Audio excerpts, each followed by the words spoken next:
टंडे अलाह्यार जे PP अॻवान ऐं ज़िले काउंसिल जे मेंबर ग़ुलाम क़ादर मरीअ जो ॿ ॾींहं गुज़रण बावजूदु को बि पतो न पइजी सघियो आहे, जॾहिं त घर भातियुनि पारां पुलिस ते बेइतमादीअ जो इज़हार कंदे सुभाणे सिंध हाई कोर्ट में पटिशन दाख़िल कराइण जो ऐलान कयो वियो आहे। टंडे अलाह्यार लॻ ॻोठ दरिया ख़ान मरीअ में प्रेस कॉन्फ्रेंस कंदे ग़ुलाम क़ादर मरीअ जे भाउ इस्माइल मरी,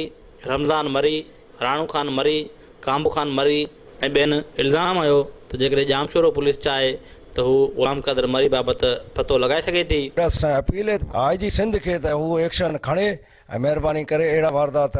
रोज़ानी जेको आहे सो हिकिड़ो माण्हू हले थो वञे थो खजनि था ऐं दहशतगर्द जेके आहिनि उहो सरेआम हलनि था, उन्हनि खे को चवण वारो कोन्हे, को इज़त वारो माण्हू, को ग़रीब माण्हू, को साफ़ सुथरो माण्हू हूंदो उनखे यकदमि खणनि कंहिं ॻाल्हि में, कंहिं करप्शन में, त भई इहो किथे जो इंसाफ़ आहे। पुलिस ऑफिसर जेको IG सिंध ज़ाहिर आहे असां उन खे कंदासीं ऐं उन खां पोइ असां SP जामशोरे खे कंदासीं, जंहिंजे साम्हूं आखिर जे साम्हूं असांजी हेॾी वॾी शख़्सियत जेको आहे खजी वियो आहे, उनजो को पतो कोन आहे ऐं हुन सां गॾु उनजा 4 मुलाज़िम आहिनि, उन्हनि जी बि अञा का ख़बर कान्हे। SHO जामशोरो इन्हनि खे असां धुर बणाईंदासीं इंशाल्लाह। रंदी बाग़ी चाचे बीमारी जी हालत में चाचे खे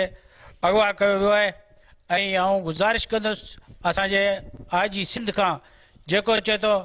असांजो हिते जो टंडे मोहम्मद ख़ान जो आहे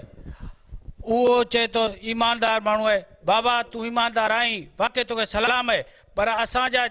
चाचो बीमारी हालत में ऐं उते तुंहिंजे SP जे साम्हूं 3 मुलाज़िमनि सां गॾु खजी वियो। साईं तो को बयान ई कोन ॾिनो आहे, तूं को हिकिड़ो बयान ॾींहुं आहे, तूं ऑफिसरनि खे घुराई आहे, DIG खे घुराई आहे, SP खे घुराई आहे। वारसनि जो वधीक चवणो ग़ुलाम क़ादर मरी हिन वक़्तु शुगर, ब्लड प्रेशर समेत मुख़्तलिफ़ बीमारियुनि में वरतल आहे, तंहिं करे उनखे बाज़ियाब करायो वञे। उनखे अलावा ग़ुलाम क़ादर मरी जे ॻोठ में मुख़्तलिफ़ शख़्सियतनि जे पहुचण जो सिलसिलो पिणु जारी आहे, जॾहिं चंबड़ में लेडीज़ विंग जे अॻवान ज़ुबैदा लेगारी पारां बुख हड़ताली कैंप क़ाइमु कई वई ऐं ओस्मान शाह उड़ीअ में सावण मरीअ जी अॻवानी में एहतजाजी मुज़ाहिरो कयो वियो। कैमरामैन जान मोहम्मद समझो सां गॾु नसीर नोड़ियो, सिंध TV न्यूज़, टंडो अलाह्यार।